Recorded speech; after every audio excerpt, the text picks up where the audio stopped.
Great morning, hey everyone. I wanted to come to you as I'm changing my sheets. You know, the first day of the week, fresh sheets, you know, all those things that make you feel good. Guys, I am going to share with you what the title says, and that is, you know, a lot of people, and I'm going to focus on women because I am a woman. I just saw before I went to bed last night, I was watching another young man.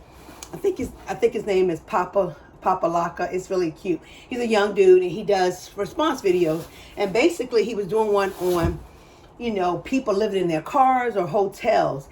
It was one young lady that was crying like a baby. She was living in her car, just crying. Guys, when I was, you know, and I'm not here to brag, I'm just here to share. When I was 20 something, of course I was graduating from college and I was 23 or 20, I got married. So for a long period of my time in the 20s, I was married. I didn't get divorced, and I say unfortunately because divorce is not good, until I was about right at, I can't remember y'all, 39 or 40. But just put it this way, I was married, I was in a relationship for a long time. So seeing these young women break down on live, I have two grown daughters. They're both in relationships. They're, you know, they have their own life. I'm there to support. Their dad's there to support them as they need it. But one thing that my children have already said to both of us, and always will say, is you taught us to be independent, and then you fuss at us if we don't come to you when we are in a bind. But hey, it is what it is. So my children are at that type of focus in their life where they don't really like to be, I wouldn't say pampered, but, you know, rescued all the time. I saw these young ladies. Yeah, take my sheets off. I saw these young ladies and I'm thinking to myself, wow, can you imagine not having no support, no one that you could come to, no one you can go to at all to help rescue, or you're too prideful or too ashamed to do that, right? And I said to myself, this is why my channel is here, the Melanated Minimalist. And my focus is to live a life that will not take you under, that make you, you know, cause you to drown.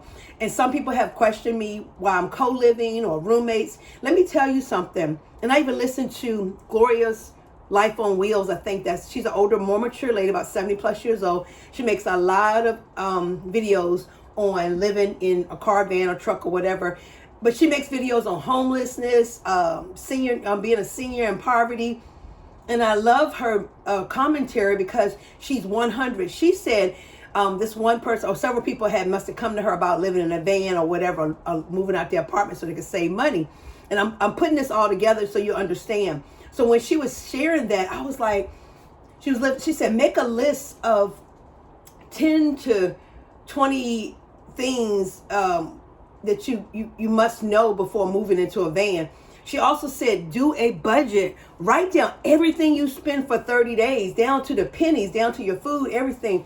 And really, really examine where your money is going so that you know how you want to live, how you want to move. And so I'm not saying everybody who got older forgot that they had to retire, but I don't know what their living situation. Some were divorced, some lost their husbands through death, and then some have never been married. So when I say this, I'm looking at the younger version of people living in their car, and I'm looking at the older people living in their car. And if y'all have seen my videos and you go back on this channel, as well as my channel at Lisa Living Free in Florida, you see that I did take time to, at some point, for about 5 to 6 months living in my SUV. Now, when I say that I wanted to see, if you call me the case study, whatever, I am that person who will do things like that. I went through a situation and part in my journey where I end up, you know, was in a relationship that didn't work out, which, you know, we all go through different things, but it was a short-lived thing. It was like 90 days and I was out. I was like, okay, this might not be the best situation for me.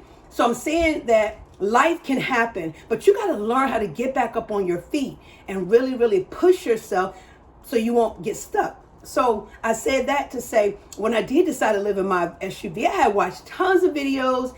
I knew how to put up the black, you know, I had these sheets. I'll show it to you one day. You probably can go back my videos and see it.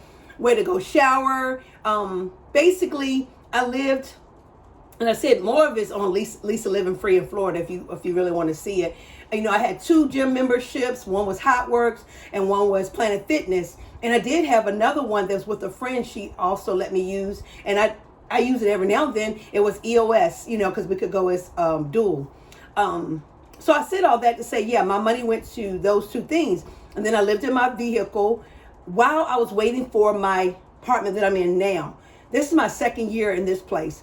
But I say that to say, you got to have a plan. You can't just jump in your car and say, I'm going to live there. Now, you may have to, but most time it's a warning before you get to that level. It's the no money. It's the, I don't know where I'm going to pay my rent. It's the, you depend on someone. Unfortunately, some women do depend on men.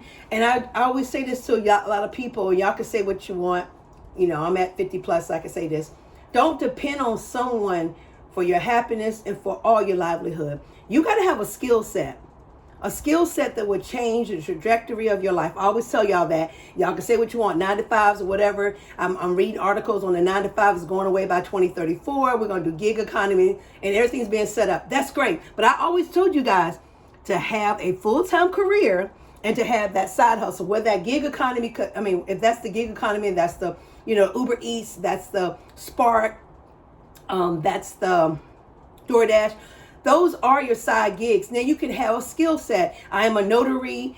I'm in school. I was in school for becoming a real estate agent.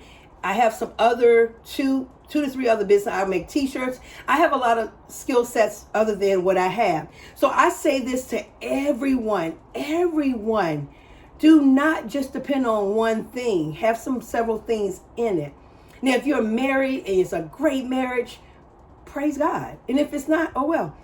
But I will share this. When you're two together, yes, it's more force. I don't tell people to go out and just find a partner just so you can save money. Don't do that. But I will share with you, when I made a decision to move in shared housing, shared living, and not a roommate where we're splitting the bill. We don't split the bill. We literally pay our own. If they don't pay it, I'm still here. If I don't pay it, they still here. But just seeing those women in their cars, seeing older women in their cars, and just thank God for the lady, Miss... her name is escaping right now, Gloria's House on Wheels, that she is really saying, hey, don't just jump out. Have a plan. Have a plan.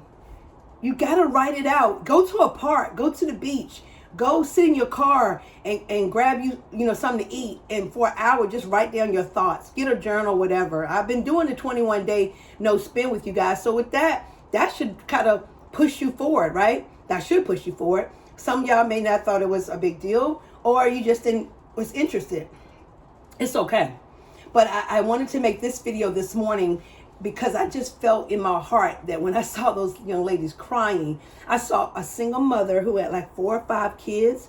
And one lady came on and, later on and said, hey, I don't feel sorry for you. You chose to have all those children.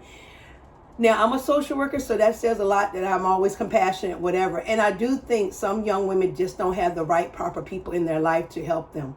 And sometimes they think a child can create the relationship and make it better. It doesn't. Or they just, hey. But here I am to say, if you have children, it's going to be harder. A man can bounce back without kids within a 6-month period. A woman can do it without children in 6 months. Now, your body can't take but so much of you work. But I will say that I listened to a lady, and I'm going to do another video on that because I think this is important. She paid off debt. But again, jumping in your car, jumping in your van, jumping in whatever you got. It's okay for a temporary time unless you want to make it long term.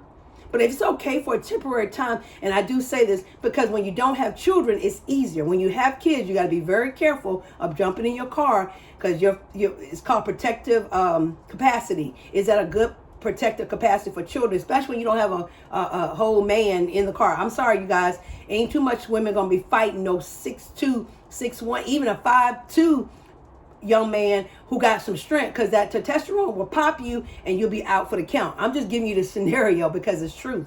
So you got to be very careful if you have children trying to live in your car, van, or truck. But when you are even mature, as a woman who is more mature, your muscle tone, everything starts depleting just because we're aging. I can't handle the things I used to handle when I was 20, 30, 40. I'm 50. So 50 and up, yeah, it's certain things I can't handle. I know I can't just live in a car or van or truck because one, it is people say you're in one set of entry place or whatever, but you got to remember it's more protective in a community when you're walking to your apartment and there's lights all over the place, as opposed to living in a van, a truck, or car where you could be somewhere unsafe. I've done it, y'all. I did it for almost 6 months. And when I say that it can get a little bit, I wasn't scared of any, I just had a peace with them. But I also put myself in situations, or allow myself, and I don't tell everybody to do this, so please don't jump on me and say, you shouldn't do that. Why? You shouldn't. I never put myself in situations where I felt I could be targeted. So everything I did was very precise. Everything I did was thought out, really thought out. And if you don't take time to think about what you're doing, you could end up in a world of trouble. We'll talk more about this, and that's just one part of my series on being safe out there in these streets. Bye, y'all.